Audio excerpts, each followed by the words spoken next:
Would you break the law to protect your children? Chuck Smith did, and his story is one of love, desperation, and a 7-year international manhunt. In 1984, Chuck Smith, a wealthy Houston auto dealer, kidnapped his 2 sons during a bitter divorce, fearing for their safety with their mother, Carolyn.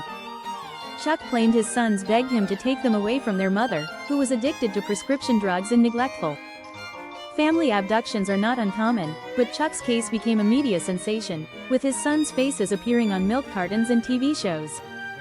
Carolyn's desperate search for her sons took her across the Atlantic, but Chuck always stayed one step ahead, moving from country to country. When the FBI finally caught up with Chuck in Cuernavaca, Mexico, the boys didn't recognize their mother upon their return to Houston. The boys refused to call Carolyn Mom, and wouldn't let her hug them, highlighting the deep emotional scars from their years apart. Chuck vowed to continue fighting for his sons, declaring, "As God is my witness, I will see that my boys get their wish to be with me." Carolyn, meanwhile, lived in fear of another abduction attempt, locking both bolts on her front door every night. The Smiths' divorce battle was a toxic mix of claims and counterclaims, with both sides presenting their own versions of the truth. Their story began in 1977 when a young Carolyn walked into a Ford dealership and met Chuck, the charming son of a famous auto dealer.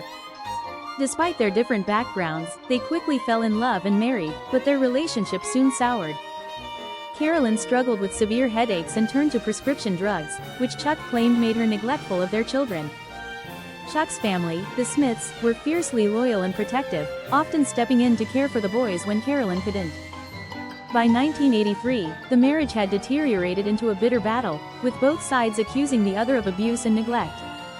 Carolyn's increasing dependence on medication led to more conflicts, and Chuck decided to take drastic action to protect his sons. In September 1984, Chuck picked up his sons for a weekend visit and vanished, beginning a 7-year odyssey across multiple countries. Carolyn's search for her sons was relentless, even leading her to Scotland, but Chuck always managed to stay ahead. In 1991, a tip from a Cuernavaca schoolteacher finally led authorities to Chuck and the boys, resulting in their return to Houston. The trial that followed was a dramatic spectacle, with Chuck portraying himself as a loving father and Carolyn as an unfit mother.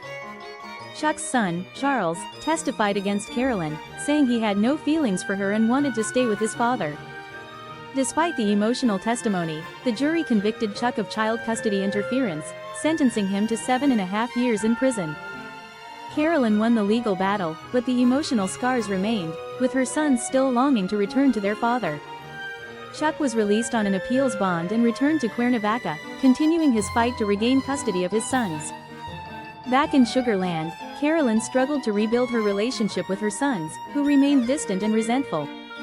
A psychologist noted that the boys' positive image of their father made it difficult for Carolyn to connect with them emotionally.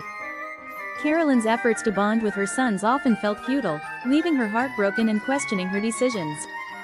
Despite winning the legal battle, Carolyn faced an uphill struggle to win her sons' love and trust. Chuck's influence over the boys remained strong, with weekly phone calls and letters keeping their hopes of returning to Mexico alive. The Smith family's saga is a dark parable about the lengths parents will go to for the love of their children. As Carolyn locks her door each night, she reflects on the years lost and the emotional toll of the custody battle. In the end, the story of Chuck and Carolyn Smith is a tragic reminder that in the fight for love, there are no true winners. For the love of children, what would you sacrifice?